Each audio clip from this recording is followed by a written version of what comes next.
مطلب یہ کہ اتنی بھیڑ میں ہم کیسے داخل ہوں۔ یہ سن کر موسیٰ علیہ السلام آگے بڑھے، طاقت سے ان لوگوں کو پیچھے ہٹایا اور پانی نکال کر ان کی بکریوں کو پلایا، پھر ایک درخت کے سائے تلے جا بیٹھے اور یوں دعا کرنے لگے، اے پروردگار، تو جو کچھ بھلائی میری طرف اتارے میں اس کا محتاج ہوں۔ سیدنا عبداللہ بن عباس رضی اللہ عنہما بیان کرتے ہیں کہ سیدنا موسیٰ علیہ السلام ننگے پاؤں مدین پہنچے تھے، ان کے پیروں کی جلد اتر گئی تھی، پیٹ بھوک کی شدت کی وجہ سے کمر سے لگ رہا تھا،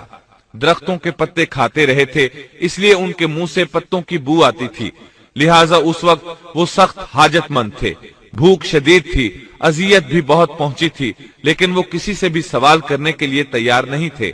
ان دونوں عورتوں میں سے ایک نے ان کی دعا کے الفاظ سن لیے، دونوں اپنے والد شعیب علیہ السلام کے پاس آئیں، انہیں موسیٰ علیہ السلام کے بارے میں بتایا، یہ بھی بتایا کہ وہ شخص محتاج ہے لیکن بہت خوددار ہے۔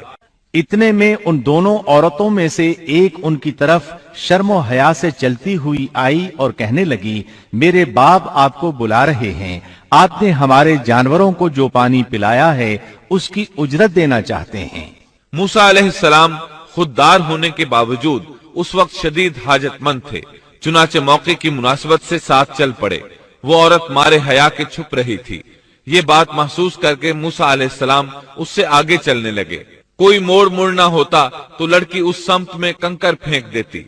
موسیٰ علیہ السلام اس سمت میں مڑ جاتے، اس طرح وہ گھر تک پہنچے۔ موسیٰ علیہ السلام کی ملاقات شعیب علیہ السلام سے ہوئی، انہوں نے اپنے بارے میں بتایا، جو واقعات ان کے ساتھ پیش آئے تھے وہ بتائے۔ شعیب علیہ السلام نے ان سے فرمایا،